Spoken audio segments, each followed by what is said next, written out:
बिस्मिल्लाहिर्रहमानिर्रहीम। मेरे किसान भाइयों, मैं हूं आपका भाई हाफिज़ वसी मोहम्मद ख़ान और मैं एग्री इनिशिएटिव यूट्यूब चैनल से आपसे बात कर रहा हूं।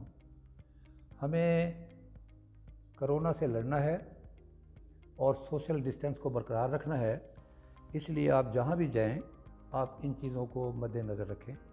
अल्लाह ताला आपका हामी और नासिर हो। आज का प्रोग्राम तसलसल है उस प्रोग्राम का जो पहले आप सुन चुके हैं, और वो है 40 बिलियन रुपीज़ की इन्वेस्टमेंट लाइव स्टॉक सेक्टर में, जो इससे पहले इतनी बड़ी इन्वेस्टमेंट कभी नहीं हुई थी। पहला पोर्शन आप सुन चुके हैं और अब दूसरा पोर्शन आज आपके सामने है और मेरी कोशिश ये होगी कि ये मुकम्मल हो जाए। इससे पहले कि मैं आगे चलूँ, मेरा मकसद इस चैनल का ये है कि मैं अपने किसान भाइयों को इस काबिल करूँ कि वो आउट ऑफ बॉक्स सोचें, अपनी पैदावार को बढ़ाएं, अपनी इकानमी को बेहतर करें और उनको हर चीज़ इस चैनल से उनको मुयस्सर हो जो वो चाहते हैं, टेक्निकल एडवाइस। इसलिए मेरी ख्वाहिश ये है कि आप इसको सब्सक्राइब करें और बेल आइकॉन को आप दबाएं, ताकि जब भी कोई नया प्रोग्राम हो वो आपके सामने ख़ुद ब खुद उसकी नोटिफिकेशन आ जाए। अब कोई भी प्रोग्राम शुरू करने से पहले, एक कामयाब प्रोग्राम शुरू करने से पहले जिस चीज़ की ज़रूरत है वो है सेल्फ़ अप्रेज़ल। सेल्फ़ अप्रेज़ल का मतलब ये है कि मैं कहाँ खड़ा हुआ हूँ और मुझे क्या करना है और मुझे आगे फिर कहाँ जाना है। ये एक तस्वीर आपको नज़र आ रही है और इस तस्वीर के अंदर ये खातून जब ये मेकअप करके बाहर निकलती है तो इसको गलत फहमी होती है कि शायद इसकी उम्र 25 साल है, लेकिन जब ये शीशे के सामने खड़ी होती है तो इसको पता चलता है कि इसकी उम्र 45 साल है। हम भी कोई इसी किस्म की गलत फहमी का शिकार हैं कि हम ये समझते हैं कि दुनिया की हर चीज़ हमारे पास है और हमें नहीं पता कि हम कहाँ खड़े हुए हैं। अब आज जो डिस्कशन है और जो बात हो रही है और जिस पर 40 बिलियन रुपीज़ लग रहे हैं, उसके ऊपर ये है कि हमारी नॉन डेस्क्रिप्ट काउस एक तो बहुत कमज़ोर हैं, बहुत कम दूध देती हैं, हमारे पास दूध की इंतहा की कमी है, पावर्टी हमारे इलाके में बहुत ज़्यादा है।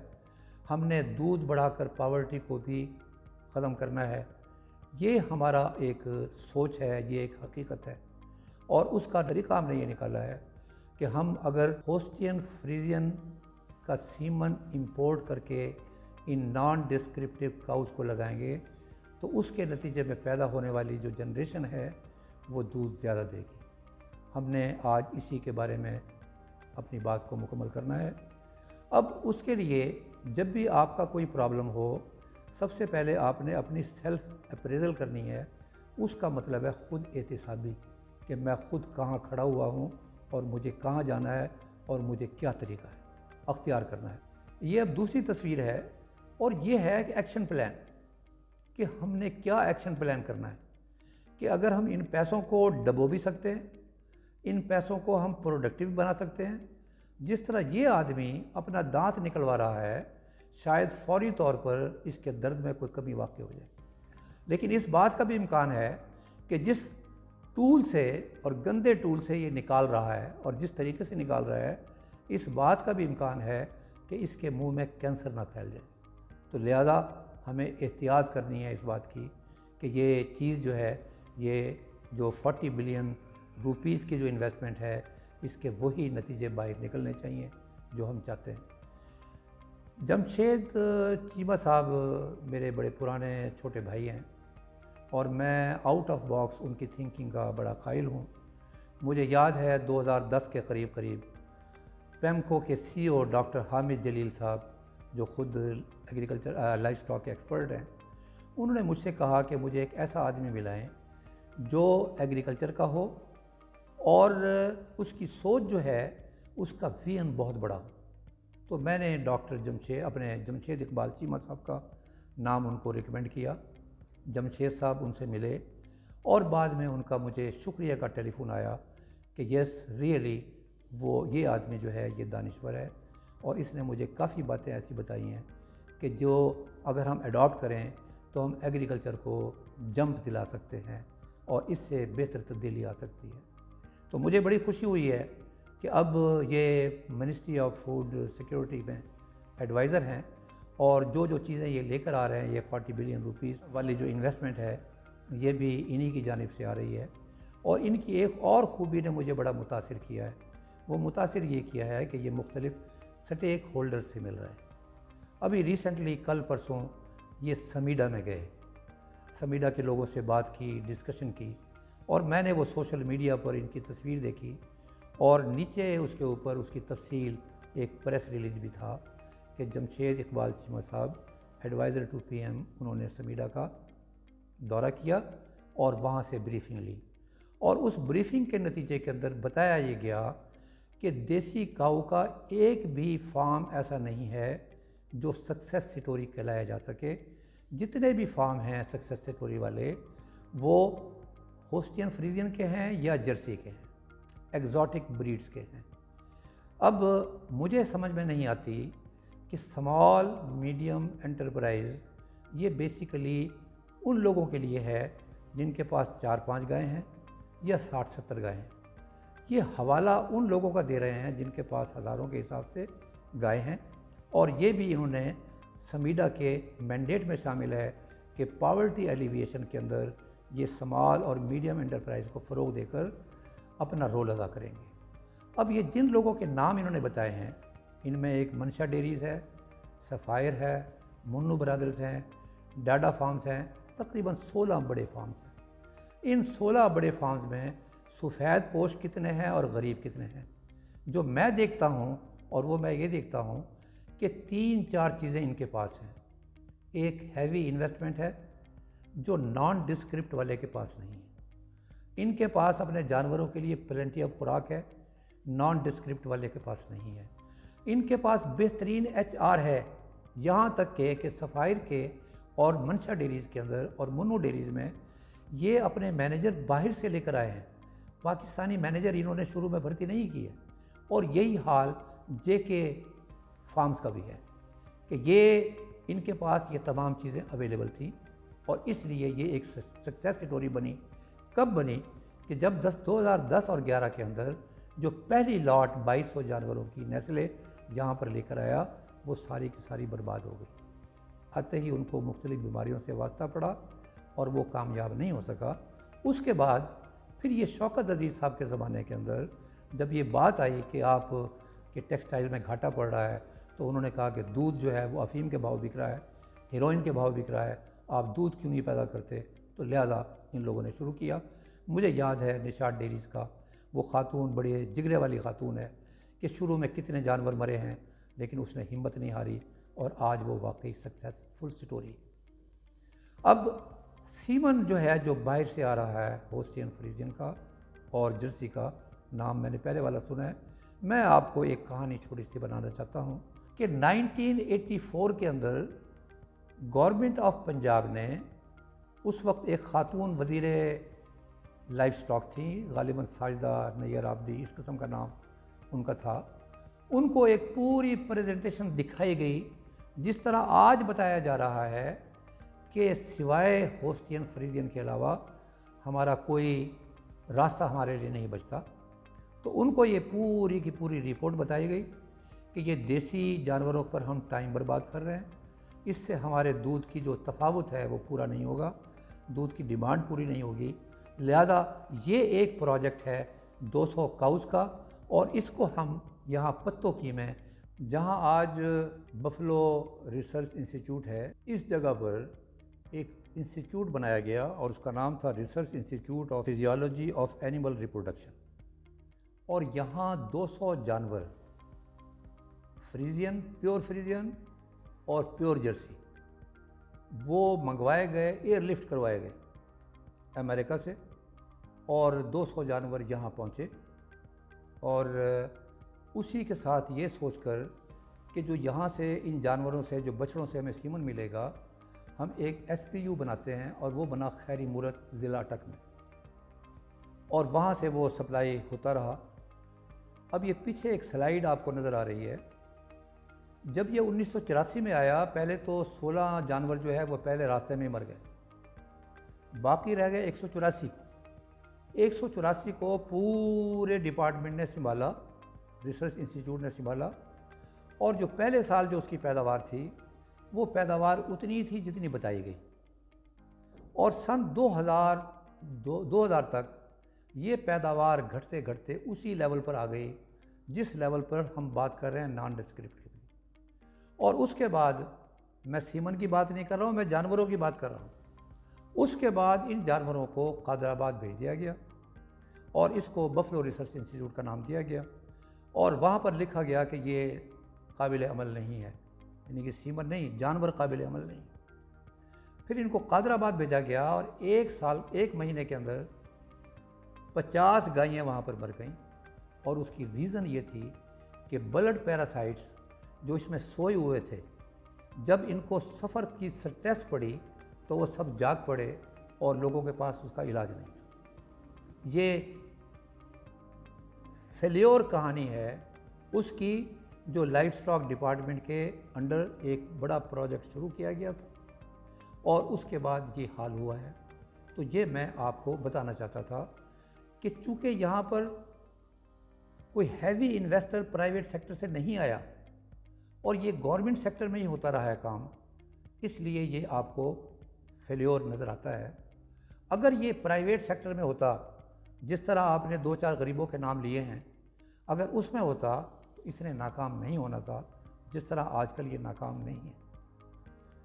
तो उसके बाद आपको चाहिए कि सक्सेसफुल स्टोरीज़ कौन सी हैं। अब सक्सेसफुल स्टोरीज़ के अंदर मैं 2 स्टोरीज़ का नाम लूँगा। एक साहिवाल कंजर्वेशन सेंटर, मोहतरम सफदर सलीम सियाल साहब का और मेरा भी उसमें दखल था कि Sahiwal conservation centre UN funded project था, 5 साल के लिए था। और उस वक्त ख्याल ये किया गया था कि सिर्फ 10 लाख गायें बची हैं, इससे पहले कि ये ख़त्म हो जाएं, इनको किसी तरीके से बचाया जाए। इनिशियली ये खानेवाल के लिए मंजूर हुआ, लेकिन चूँकि माल शुमारी के मुताबिक सबसे ज़्यादा साहिवाल गायें झंग में थी, इसी बुनियाद पर फिर ये झंग में बना। लोग भर्ती हुए, आए, बहुत प्यारी टीम बनी। डॉक्टर तस्नीम अख्तर उस वक्त डायरेक्टर ब्रीड इम्प्रूवमेंट थी, डॉक्टर जावेद इकबाल वड़ैच उसके डायरेक्टर बने, डॉक्टर शफीक साहब थे, खालिद फारूक साबरी साहब थे, और ये 16 डिस्ट्रिक्ट के अंदर इसको बनाया गया। और अब आज 5 सालों के बाद, ये मैं 5 साल की बात कर रहा हूँ, when it was development project, 5 सालों के बाद डॉक्टर जावेद इकबाल वड़ैच को एक तमगा मिला। वो ये था कि बेस्ट ऑफिसर इन पंजाब, और 50,000 रुपये का उसको इनाम मिला। और उसने ये काम किया कि हर डिस्ट्रिक्ट के अंदर जानवरों की रजिस्ट्रेशन की, जो मैंडेटरी है। उसके अंदर सोसाइटी बनी, पहले एक सोसाइटी बनी थी, अब 2 सोसाइटी बनी हैं, और अब वो तादाद 2.3 मिलियन हो गई है। और ये किस तरह हुई है कि इन्होंने मुख्तलिफ दूध की बुनियाद पर क्लब बनाए कि सिल्वर क्लब है, फिर गोल्ड क्लब है, फिर प्लाटिनम क्लब। और प्लाटिनम क्लब का मतलब ये है कि वो जानवर साहिवाल का, प्योर साहिवाल का, जो 20 लीटर से ज़्यादा दूध देता हो, 25 देता हो, 26 देता हो, वो उसका मेंबर बनेगा। उस वक्त वादे किए गए थे कि जो लोग इस पर काम करेंगे उनको ये फैसिलिटी भी मिलेगी, ये फैसिलिटी भी मिलेगी, ये फैसिलिटी भी मिलेगी। और जब नेशनल लेवल पर मुकाबले हुए तो उस साहिवाल गाय ने, जो एक नहीं थी, पहली, दूसरी, तीसरी और उसके बाद 400 गायें, ये तकरीबन 40 के लगभग, कोई 41 ले गई, कोई थोड़ा सा कम ले गई, वो सेकंड आ गई, उससे कम ले गई, वो सेकंड आ गई और थर्ड आ गई। तो ये एक डेवलपमेंट हुई, ये एक सक्सेस स्टोरी है। लेकिन उसके बाद हुआ क्या, 5 साल के बाद पता चला कि अब ये डेवलपमेंट प्रोजेक्ट नहीं है, नॉन डेवलपमेंट प्रोजेक्ट। अब लोगों को रखा जाने लगा कॉन्ट्रैक्ट बेसिस पर। जो लोग वहाँ पर चुआई करते थे और रजिस्ट्रेशन वगैरह करते थे और रजिस्टर्ड करते थे, और जो फैसिलिटीज़ उनको अवेलेबल थी वो ख़त्म हो गई, लोग आधे हो गए। और अब पता चला कि वो it is a normal project, और उसकी देखभाल करने वाला इसलिए नहीं है कि वो पहले वाला डायरेक्टर 5 साल डायरेक्टर रहा, एक कंटिन्यूटी थी, और 5 साल के बाद अगले आने वाले 5 सालों में 5 डायरेक्टर तब्दील हुए। तो ये जो पहले वाला पोर्शन है, ये एक सक्सेस स्टोरी है।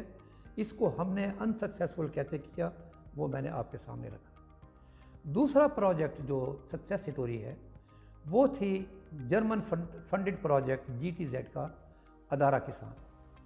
पहले 10 साल उसको जर्मनों ने चलाना था और 10 साल के बाद उसको पाकिस्तानियों के हाथों मुंतकिल हो जाना था। जिन लोगों ने अदारा किसान को काम करते देखा जर्मन्स की मौजूदगी में, पूरे 10 साल उसकी एक्सपेंशन होती रही। वो यहाँ पतोकी के करीब हल्ला से चला और लैये तक पहुँच गया। लेकिन जब वो 10 साल के बाद हैंड ओवर हुआ और वो पाकिस्तानियों के हाथ में आया तो एक चार्टर्ड अकाउंटेंट को उसका चीफ CEO बना दिया गया। और फिर अरसा गुजरता गया और 2012 के अंदर फिर एंटी करप्शन वालों ने 17 आदमियों को, जिनमें 2 डायरेक्टर जनरल थे, वो CO साहब भी थे और बाकी डायरेक्टर भी थे, कुछ ऐसे भी बेकसूर थे जिन बेचारों को 4-5 दिन के लिए एक्टिंग चार्ज मिला था, उन सब लोगों को पूरा का पूरा रमज़ान शरीफ जेल में गुजारना पड़ा। तो अब अगर आप गौर से देखें कि वो 10 साल जो पहले 10 साल थे जिसमें ये बराबर आगे बढ़ रहा था, उसके आगे 10 साल के अंदर कुछ हुआ होगा जो कामयाबी को नाकामी में तब्दील कर दिया।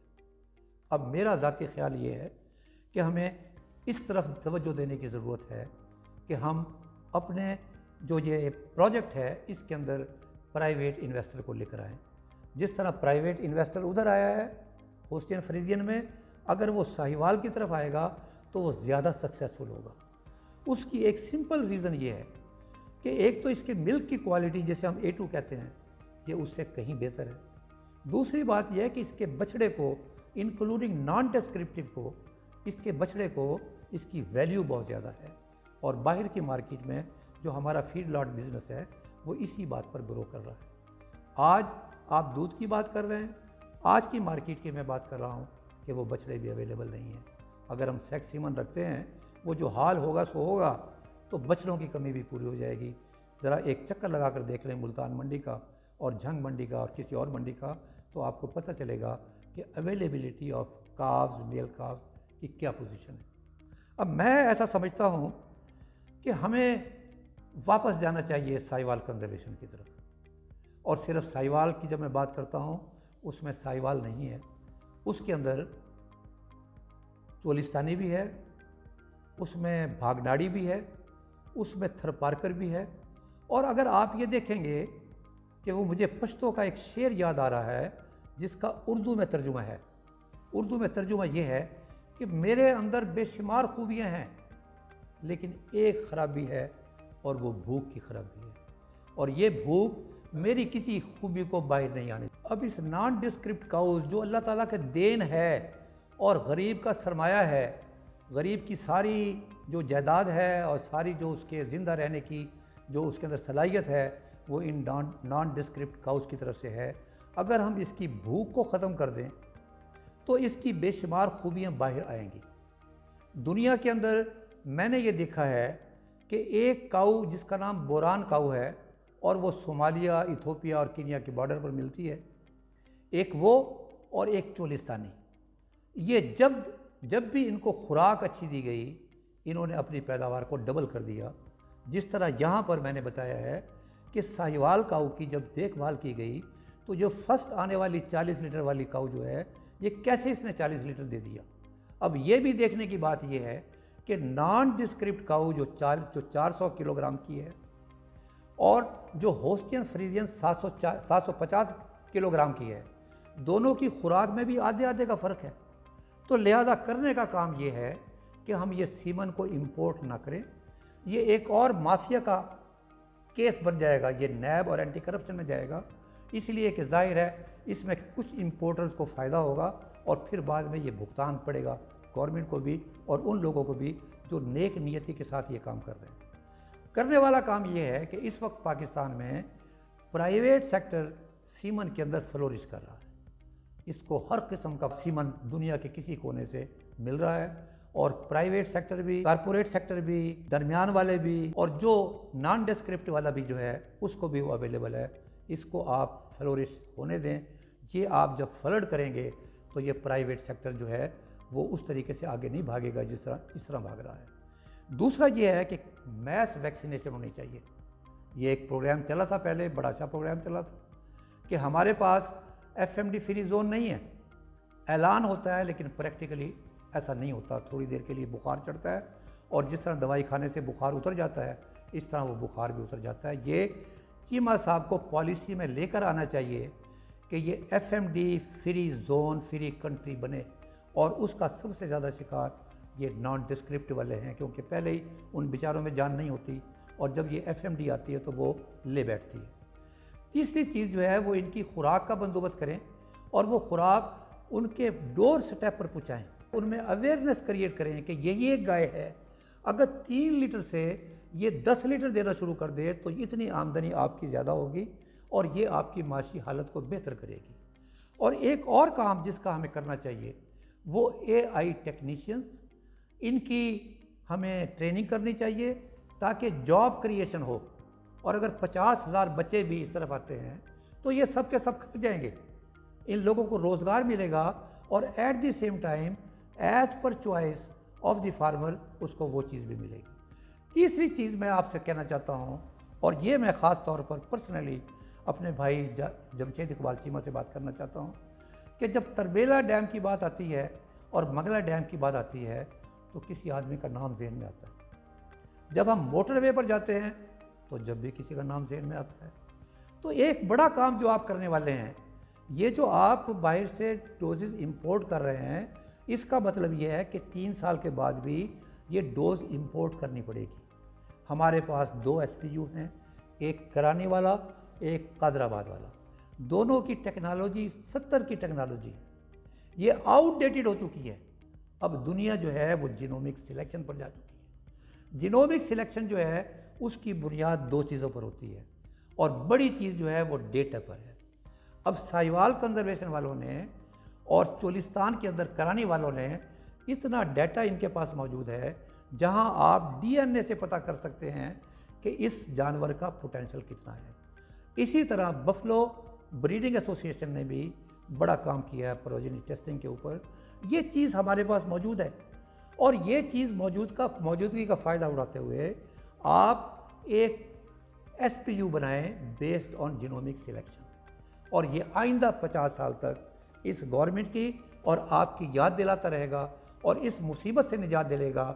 हमारा जो ज़र मुबादला जो बाहर जाता है, जो इस वक्त बाहर जा रहा है, उससे निजात मिल जाएगी और उसके नतीजे में यहाँ पर एक कंपटीशन शुरू हो जाएगा। तहसील लेवल पर लोग कोशिश करेंगे, सोसाइटियाँ बनेंगी, उन तहसील लेवल की सोसाइटियों को आप लोग फैसिलिटेट करें और ताकि सोसाइटियों के अंदर हेल्दी कंपटीशन हो और बेहतरीन जानवर आगे आएँ और वो जानवर जो है वो इस SPU में आए और यहाँ से नॉन डिस्क्रिप्ट वाले को भी और कारपोरेट सेक्टर वाले को भी ये सीमन मिलता रहे। ये मेरी गुजारिशात हैं। अल्लाह ताला हमें अमल की तौफीक दे। वमा अलैना इल्लल बलाग।